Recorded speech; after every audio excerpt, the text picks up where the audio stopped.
right? We're used to a normal flow of things, and we're not used to a procession and all that kind of stuff. We have what we're used to. I wonder if the people of Jerusalem were used to having parades. I kind of doubt it. Or at least not parades where the central figure was riding a donkey. Maybe a giant, strong, muscular white horse surrounded by a big army of strong soldiers. Not a little parade with a preacher on a donkey and a bunch of men, women, and children waving palm branches. I wonder if anybody paid attention to what was going on. In one of the early episodes of the series of MASH, many of you remember the series MASH, about a mobile Army surgical hospital during the Korean War, Trapper John develops a pain in his stomach. The pain is diagnosed as an ulcer, and Hawkeye, Trapper's friend, says, "This is your ticket home. It's an automatic discharge." And they are so excited.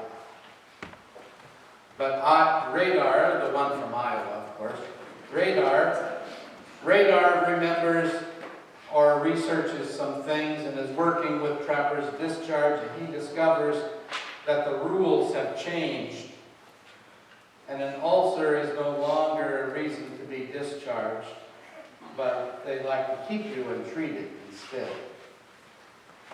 So Radar goes to Trapper and shares this news, while all the rest of the camp is planning a great and mighty celebration to send him home. And during the celebration and the party and the laughter and all the stories that they're telling, Trapper and Radar share a glance. You can see in Trapper's eyes, and you can see in Radar's eyes, that there is something deeper than just this party. And finally, at the end of the party, they all clamor for Trapper to make a speech about how exciting it will be to go home, and he makes a speech, of course, and it is then that he reveals what he calls the idiocracy of the government in changing the rules, and announces that he's going nowhere but back to the swamp, their tent. I wonder if during this odd parade that enters into Jerusalem, down the Mount of Olives and into Jerusalem, with coats all over the place, and palm branches on the ground, and men, women, and children singing, "Glory, hallelujah, blessed is the one who comes in the name of the Lord, peace in the highest heaven." I wonder if anyone noticed that Jesus' eyes carried something else.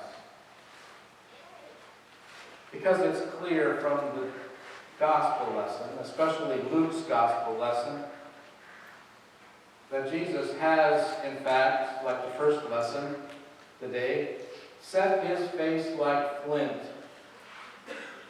He is focused on where this whole week is about to go. And yet, he embraces the moment. He rides the donkey. He waves to the crowds.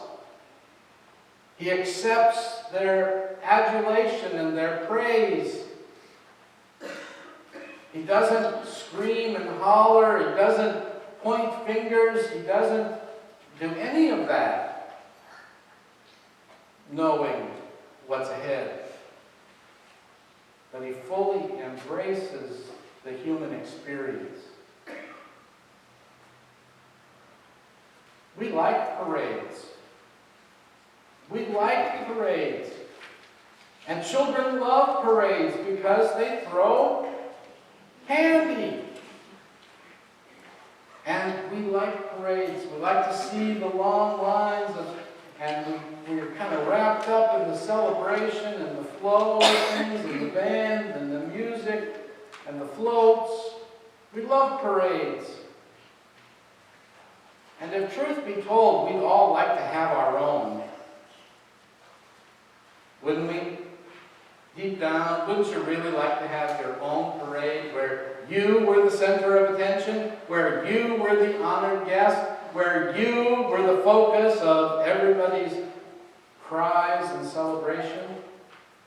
Yeah, you probably would. And it would be great, wouldn't it? But what if you knew what Jesus knew?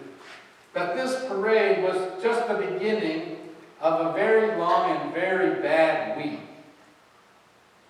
Would it show in your eyes? Yeah, it probably would too. Probably would show in your eyes. And if someone was paying attention beyond just the celebration, they would see it. So it's curious to me that in all four of the Gospels, no one notices. There's not a mention about Jesus seemed preoccupied. Jesus was distracted. No, Jesus is focused on each and every moment of this week. He has embraced the human experience because God, in Jesus Christ, has established solidarity with us. God has come into our world and taken our nature and become like us. So knowing what's out there is what God does. And knowing why it's out there is what God does. But carrying it in His eyes,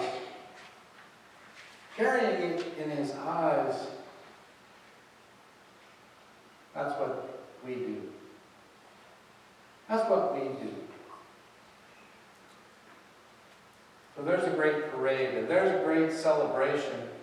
And we all know how the story ends next week with an empty tomb. But let's not rush. Let's not rush to that empty tomb. But experience the events of this week. Experience the events that step by step by step, the great love of God comes to us in each and every one. Jesus spends the week going in and out of the city. Monday, Tuesday, Wednesday, Thursday, he celebrates a meal. Friday, he's hanging on a cross. Saturday, in the tomb. And Sunday, he's on the loose. Let's just stop and experience, not rush through the week. Let's make this week a slower week. But take a deep breath. Read it. Take a deep breath. Oh, you can take a deep breath. I know how busy life is. I really do. I simply ask that you enjoy the parade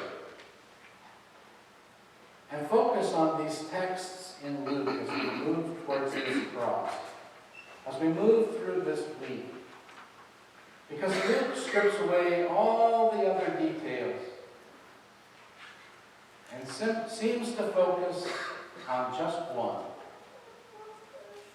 Just one.